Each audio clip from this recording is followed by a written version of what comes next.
तो दोस्तों स्वागत है आप सभी का एक और न्यू वीडियो में। दोस्तों आज के इस वीडियो में हम बात करेंगे बहुत ही इम्पोर्टेंट टॉपिक जिसका नाम है दो सदिशों का सदिश गुणन।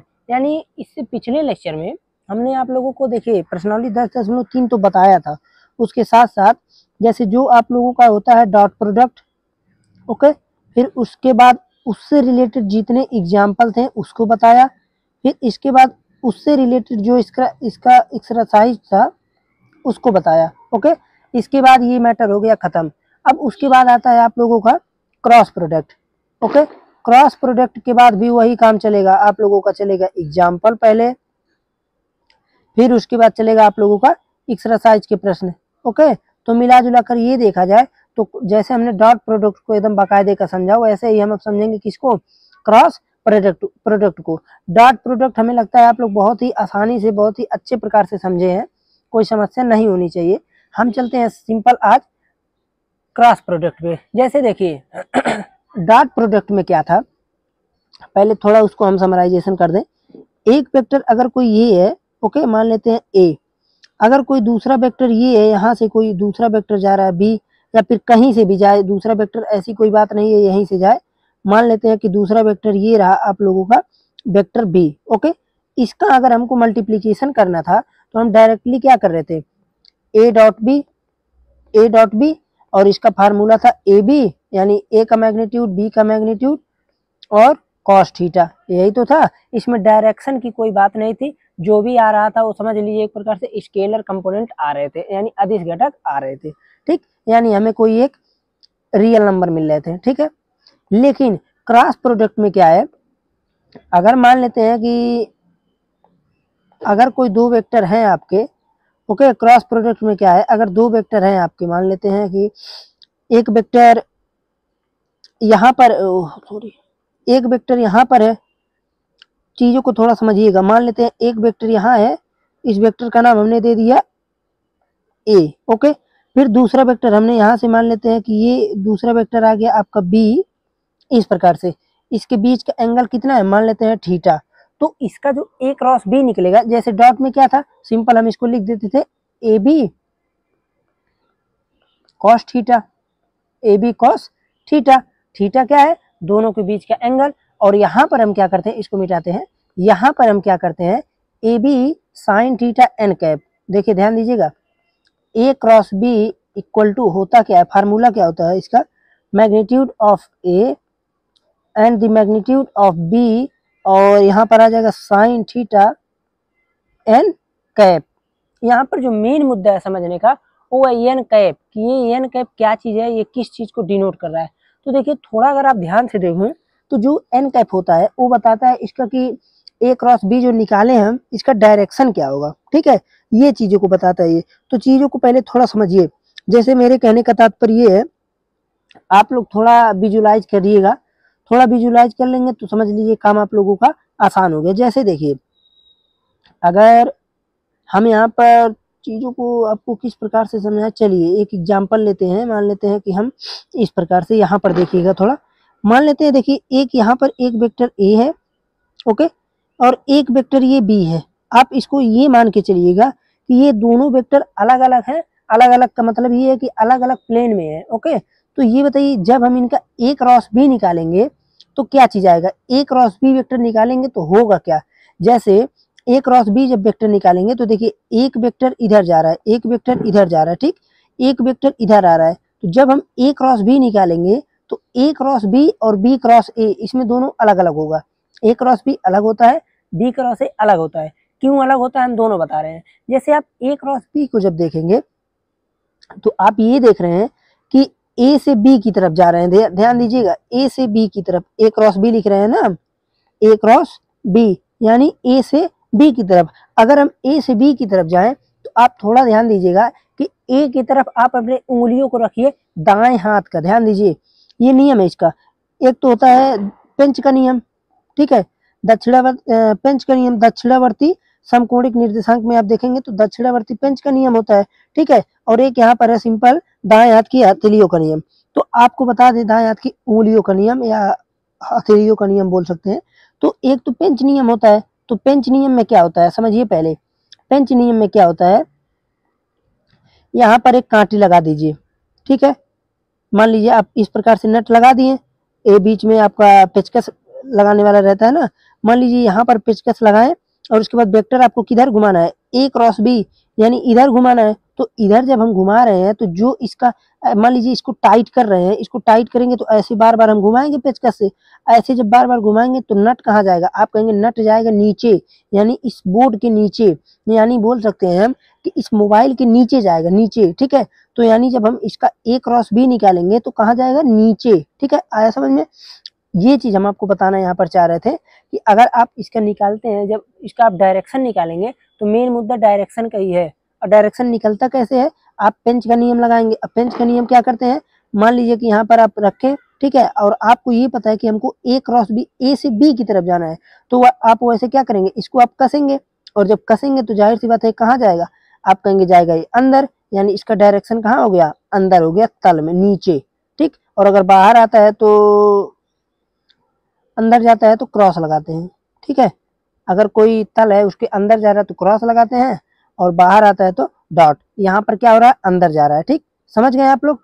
अगर मान लेते हैं यहीं पर आप बी क्रॉस ए निकालते तो आप कहेंगे बी क्रॉस ए, तो अगर हम मान लीजिए यहाँ पर रख दिए, ठीक है, और बी क्रॉस ए अगर हम निकाल रहे हैं तो बी क्रॉस ए में होगा क्या, सिंपल हम ये देख रहे हैं कि बी क्रॉस ए में इसका उल्टा होगा। भाई इसका उल्टा होने का मतलब ये है कि ये कहाँ पर आएगा, ये ऊपर की तरफ आएगा, क्योंकि बी क्रॉस ए करेंगे तो हम क्या कर रहे हैं, बी क्रॉस ए इधर से करेंगे और इधर करेंगे तो नट खुलेगा, और नट खुलेगा तो कहाँ आएगा, ऊपर आएगा, और ऊपर आएगा तो डायरेक्शन इसका हो गया ऊपर हो गया, ठीक है। ये इतना चीज आपको समझना था, डायरेक्शन का खेला। ये तो हो गया सिंपल किसका, पेंच का नियम। हमें लगता है आप उंगली वाला नियम बहुत ही आसान होता है, सिंपल होता क्या है, जैसे देखिए ये यहाँ पर से एक वेक्टर ए और एक वेक्टर बी, ये दो वेक्टर हैं ए और बी। आप कीजिए क्या, अभी हम सब लिखेंगे, आराम से लिखेंगे, पहले आप चीजों को समझिए। जब आप यहाँ पर, हम मेन मुद्दा किसकी बात कर रहे हैं, एन कैप की, डायरेक्शन की बात हो रही है। अब ये बताइए यहाँ पर ये है, अब कीजिए क्या, आप यहाँ पर उंगली रखिए इस वेक्टर की तरफ, आप अपना उंगली रखेंगे चारों, तो ऐसे मान लीजिए चारों उंगली आपका आ गया, उंगली को रखिए और जहां आपको लेना है यानी ए क्रॉस बी लेना है तो आप ए क्रॉस बी करेंगे। तो अगर आप थोड़ा ध्यान से देखें, चारों उंगली को करना है आपको, चार उंगली इधर करेंगे ए वेक्टर की तरफ, और ए से आप बी की तरफ उंगलियों को मोड़ेंगे। विजुलाइज कीजिए, ए की तरफ आप चारों उंगली को किए, अंगूठा को छोड़िए, अंगूठा एकदम परपेंडिकुलर रहना चाहिए, इस केस में ऐसे रहना चाहिए। देखिए ध्यान दीजिएगा, ये चारों उंगली हो गए और यहाँ पर ये हो गया आपका अंगूठा, इस प्रकार से। तो ये अगर मान लीजिए एक वेक्टर की तरफ ये हो गया, ठीक है, एक वेक्टर की तरफ ये हो गया, और उसके बाद हम ये देखें कि मेरा ये इधर, थोड़ा चीजों को समझिए, रुक जाइए एक सेकेंड। देखिए मान लेते हैं कि जैसे मेरे कहने का तात्पर्य ये है कि आप क्या किए, आप अंगूठा ये बना लिए और उंगली को यहाँ पर इसकी तरफ कर लिए, और जब उंगली को आप इस तरफ मोड़ेंगे तो अंगूठा कहाँ जाएगा, आप कहेंगे ऐसा है, जब हम यहाँ पर ए क्रॉस बी निकालेंगे तो अंगूठा हमारा जा रहा है कहाँ पर, ऊपर, यानी तल के बाहर, यानी भाई बोर्ड से क्या हो रहा है, हमारी तरफ आ रहा है, मोबाइल से बाहर निकल रहा है। और अगर बाहर निकल रहा है तो इसका क्या होता है, आप कहेंगे ये होता है डॉट, ठीक। अगर यही हम बी क्रॉस ए निकालें तो आप कहेंगे, जब हम यहाँ पर अब रखेंगे, अगर बी पर उंगली को रखेंगे तो हमेशा चूंकि दायां हाथ ही लेना है, दायां हाथ, और हमको ये पता है कि अगर हम यहाँ पर रखेंगे तो अब बी क्रॉस ए लेना है हमको, तो हम क्या करेंगे, हमको इधर घुमाना है, और इधर घुमाने के लिए हम हाथ को उल्टा रखेंगे नहीं, यानी अंगूठा मेरा नीचे पहले चला जाएगा, और जब इसको हम घुमाएंगे बी क्रॉस ए तो अंगूठा कहाँ जाएगा, नीचे, यानी ये हो जाएगा यहाँ पर क्या चीज, क्रॉस, ठीक है। हमें लगता है कि डायरेक्शन आप बहुत ही अच्छे प्रकार से आसानी से समझ लिए, ठीक। अब यहाँ पर हम बात करते हैं, इन चीजों को मिटाते हैं, अब यहाँ पर हम समझते हैं इसके आगे। देखिए तो यहाँ पर अगर मान लीजिए हमको बी क्रॉस ए निकालते हैं, या ए क्रॉस बी या बी क्रॉस ए निकालते हैं, तो यहाँ पर क्या होगा, तो सिंपल काम आप कहेंगे ऐसा है, एक काम करते हैं हम, इसको हम अभी के लिए बी मान लेते हैं, नहीं तो इसका डायरेक्शन उल्टा जाने लगेगा, आप लोग कंफ्यूज होने लगेंगे।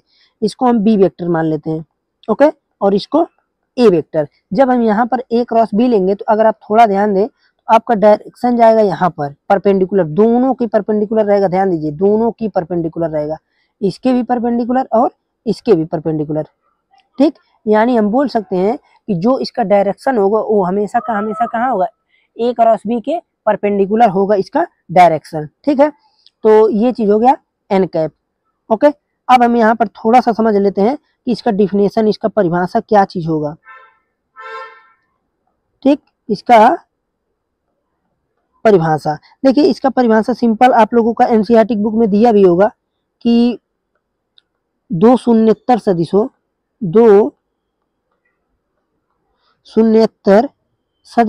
ए एवं बी, दो शून्येतर सदिशों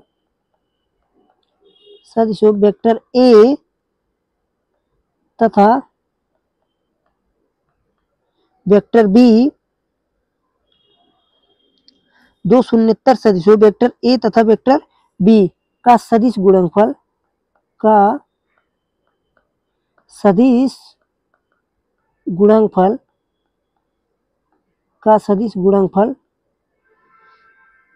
ए क्रॉस बी से निर्दिष्ट किया जाता है। निर्दिष्ट यानी लिखा जाता है। ठीक है, निर्दिष्ट किया जाता है।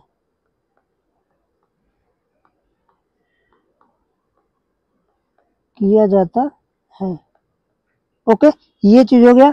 और मेन चीज तो ये है कि और A cross B equal to A B sine theta और एन कैप। ठीक है, के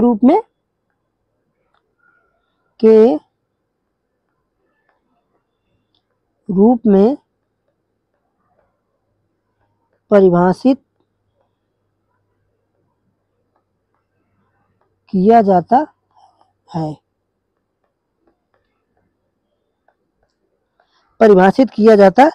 ठीक है, ये चीज हो गया। और एक चीज और लिख दें कि जहां पर थीटा जो है, जहां थीटा ए और बी, वेक्टर ए और वेक्टर बी के बीच बना कोण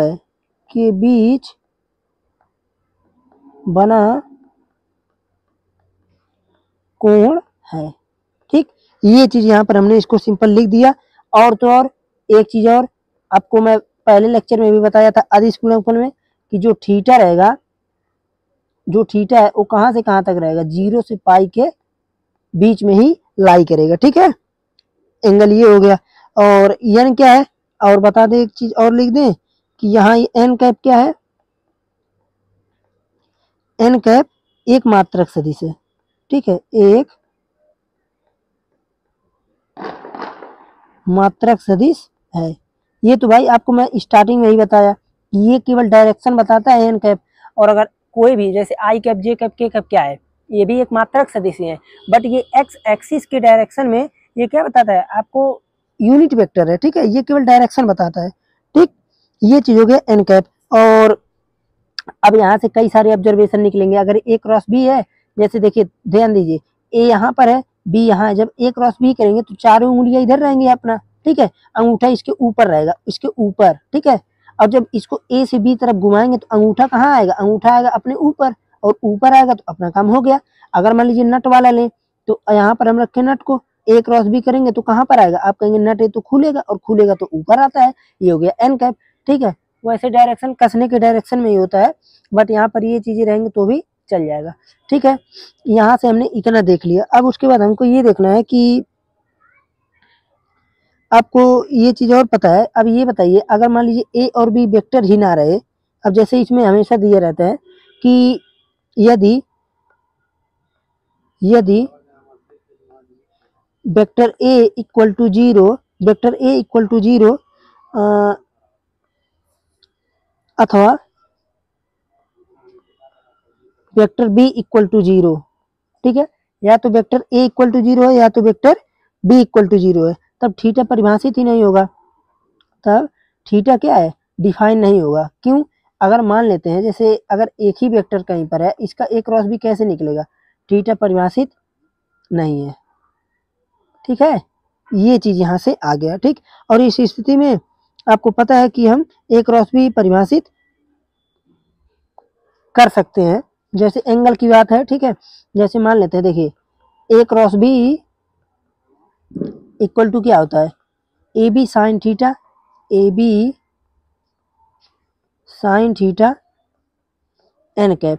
ठीक, अगर कोई एक वेक्टर जीरो हो रहा है, मान लीजिए एक वेक्टर है ही नहीं, केवल एक ही वेक्टर है, तो इसका हम क्या करेंगे, एक ही वेक्टर को लेकर चलेंगे, थीटा को डिफाइन नहीं करेंगे। थीटा को हम अगर डिफाइन भी ना करें तो वही वेक्टर ही रह जाएगा। ठीक है, तो हम ये बोल सकते हैं कि इस स्थिति में ए क्रॉस बी निकाल तो सकते हैं, लेकिन उसका कोई मतलब नहीं है। अब फिर यहाँ पर हम क्या कर सकते हैं कि बी को अलग मान लेते हैं, ए को अलग। जैसे मान लीजिए हमने कह दिया कि ये कोई ए है और फिर यही कोई बी है, इसी में सेम डायरेक्शन में है, तो थीटा इक्वल टू 0 आ जाएगा। ये सब आगे केसेस हम बताएंगे। ठीक है, ये चीज यहाँ पर इतना हो गया। अब यहाँ से हम निकालते हैं कुछ इसके ऑब्जर्वेशन। अब इसके हम कुछ क्या निकालते हैं, ऑब्जर्वेशन यानी प्रेक्षण। हम यहाँ से हम निकालते हैं, यहाँ से हम कुछ निकालते हैं प्रेक्षण यानी ऑब्जर्व करते हैं, ऑब्जर्वेशन इसी को बोलते हैं। ऑब्जर्वेशन नंबर 1, ऑब्जर्वेशन नंबर 1 देखिए, ऑब्जर्वेशन नंबर 1 क्या बोल रहा है कि इसमें तो मान लीजिए ए क्रॉस बी एक सदिश दे रहा है। ठीक है, कि ए क्रॉस बी एक सदिश है, तो ए क्रॉस बी एक सदिश मिलेगा ही, आपको पता होना चाहिए, क्योंकि ये क्या है, डायरेक्शन वाला है ना भाई। जैसे सदिश गुणनफल है, असदिश गुणनफल में मैं आपको बताया था कि अदिश में ही बताया था कि अदिश गुणनफल में हमको एकदम समझ लीजिए स्केलर कंपोनेंट मिलते हैं, बट सदिश गुणनफल जब हम करते हैं तो यहाँ पर हमको एक वेक्टर मिलता है। तो यानी ए क्रॉस बी से हमें क्या मिलता है, एक सदिश मिलता है। ए क्रॉस बी एक सदिश है। ठीक है, ए क्रॉस बी एक सदिश है। ये पहला ऑब्जर्वेशन निकल गया। उसके बाद हम दूसरा ऑब्जर्वेशन निकाल लेते हैं। तो दूसरा ऑब्जर्वेशन हम क्या निकाल रहे हैं कि देखिए, अब वही अपना केस चलेगा कि यदि A equal to A cross B है और थीटा इक्वल टू 0 हो जाए तो ये हो जाएगा, और थीटा इक्वल टू मान लीजिए 90 हुआ तो क्या होगा, बस यही है। ठीक है, तो हम ये मानते हैं कि देखिए, अगर ए क्रॉस बी इक्वल टू, यदि देखिए यदि ए क्रॉस बी इक्वल टू कितना आ जाए, 0 आ जाए, ए क्रॉस बी इक्वल टू 0, तो यहाँ पर क्या चीज होगा, आप कहेंगे ऐसा है, यहाँ पर हमारे पास देखिए कंडीशन क्या मिलेंगे। एक तो मिलेगा A B sine theta n cap, A B sine theta. ठीक, और साइन थीटा जो है, देखिए साइन थीटा यहाँ पर अगर मान लीजिए ए क्रॉस बी इक्वल टू 0 आ रहा है, और हमको पता है कि साइन 0 का मान, साइन थीटा जब 0 होता है तो इसका मान कितना हो जाएगा, पूरा का पूरा हो जाएगा 0। यानी जब 0 हो जाए, ठीक है, या तो फिर पाई हो जाए, पाई का मतलब 180 अंश हो जाए। 180 अंश के केस में एक तो सन्निक हो जाए, अगर दोनों वेक्टर क्या हो जाए, सन्निक हो जाए। अब थीटा हो गया, ठीक, 0 भी लिख सकते हैं, दोनों के दोनों वेक्टर क्या हो जाते हैं, जैसे समझिए जब 0 डिग्री हो जाता है, यहाँ पर सुनिए, जब 0 डिग्री हो जाता है, ठीक है, एंगल, तो हम बोलते हैं कि ये क्या होगा, आपस में संरेख या समांतर होते हैं, संरेख या समांतर होते हैं, संरेख होते हैं। ठीक है, और आपको पता होगा अगर पाई हो जाए, पाई का मतलब 180 अंश, तो हम इस केस में बोलते हैं संरेख, तो इस केस में भी हो सकता है, ध्यान है, क्योंकि संरेख का कंडीशन आपको शुरू में ही बताए थे कि संरेख में हमें ये मायने नहीं रखता है कि इसका डायरेक्शन किधर है। ठीक है, तो 0 डिग्री पर 0 डिग्री पर क्या हो सकते हैं, समांतर और संरेख दोनों हो सकते हैं, इसलिए कंफ्यूजन नहीं होना है। ओके, तो यहाँ पर क्या हो सकता है, संरेख भी हो सकते हैं और समांतर भी हो सकते हैं। संरेख समांतर तो होंगे ही होंगे, दोनों हम इस केस में बोल सकते हैं कि ये क्या होंगे, समांतर और संरेख होंगे। ठीक, जब 0 और 180 अंश बनता है तो, और उन दोनों के मान में क्या होते हैं, ये हमेशा हमेशा 0 होते हैं। ठीक, तो अगर ए क्रॉस बी कभी भी 0 आते हैं तो इसका क्या मतलब हुआ कि ये उन दोनों के बीच जो वेक्टर है, या तो 0 डिग्री, या तो ये हम बोल सकते हैं समांतर है, या तो फिर दोनों के दोनों संरेख हैं। ठीक, तीसरा ऑब्जर्वेशन हम क्या निकालेंगे कि अगर मान लीजिए थीटा इक्वल टू क्या हो जाए, पाई बटा 2 हो जाए, यानी 90 डिग्री हो जाए, तो आप कहेंगे ऐसा है, तब ए क्रॉस बी कितना आएगा, तब आपको पता होना चाहिए कि ए क्रॉस बी आ जाएगा डायरेक्टली ए बी, और साइन 90 का मान 1 हो जाएगा, साइन 90 का मान 1, यानी यहाँ से आ गया ए और बी। ठीक, ए और बी आ गया। ठीक है ना, ये हो गया सिंपल, बहुत ही आसान से ऑब्जर्वेशन। एक चीज मेन ऑब्जर्वेशन हमको जो समझाना है वो ये है, देखिए ध्यान दीजिएगा। अगर मान लेते हैं, जैसे देखिए थोड़ा समझिए, अगर हमको एकदम गारंटी, अगर आप पूरा लेक्चर देखे होंगे तो ये पूछने की या कहने की आवश्यकता नहीं पड़ेगी। ये एक्स एक्सिस है, ये वाई एक्सिस है और ये जेड एक्सिस है। हमको आप ये बता दीजिए बस कि इसका यूनिट वेक्टर आई कैप होता है और इसका होता है जे कैप, इसका होता है के कैप। आपको एक चीज और पता होगा कि तीनों के तीनों आपस में होते हैं परपेंडिकुलर। ओके, अगर तीनों परपेंडिकुलर होते हैं तो आपको अभी एक चीज पता हो जाना चाहिए कि देखिए, पहली बात, अगर हम कहीं भी इस तरह का आई डॉट आई क्रॉस आई लिखते हैं तो इसका क्या मतलब हुआ? आप कहेंगे आई क्रॉस आई यानी दोनों वेक्टर 0 0 ही बन रहे हैं, और दोनों वेक्टर जब 0 0 बनेंगे तो इसका मतलब ही खत्म हो गया। क्यों? क्योंकि यहाँ पर क्या हो जाएगा, देखिए आई कैप का डायरेक्शन मैग्नीट्यूड लिख देंगे, आई का मैग्नीट्यूड लिख देंगे और साइन हो जाएगा 0 डिग्री, तो 0 डिग्री तो खत्म। तो इसी प्रकार से आई क्रॉस आई रहे, चाहे जे क्रॉस जे रहे, चाहे के क्रॉस के रहे, तीनों के केस में इसका वैल्यू कितना हो जाएगा? 0।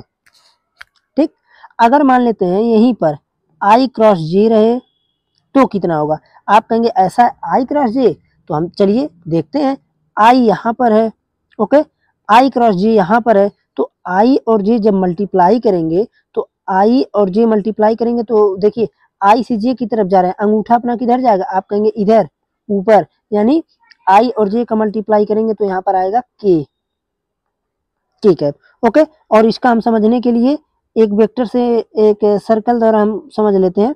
जैसे देखिए, मान लेते हैं कि इसको हम इस तरफ से घुमा देते हैं, ये यहाँ लिख देते हैं आई कैप, ओके, और फिर ये यहाँ लिख देते हैं जे कैप और यहाँ लिख देते हैं के कैप। अब सिंपल काम, देखिए आई और जे का मल्टीप्लाई करेंगे, देखिए समझिए, आई और जे का मल्टीप्लाई करेंगे तो के मिलेगा, ठीक, और जे और आई का मल्टीप्लाई करेंगे, अगर जे और आई का कर दिए तो माइनस के मिलेगा, क्योंकि इसका फ्लो टूट गया ना। देखिए इधर से ये फ्लो है, आई जे के आई जे के आई जे के, अगर इधर से आ गए मान लीजिए जे क्रॉस आई तो माइनस के मिलेगा, ठीक है ना।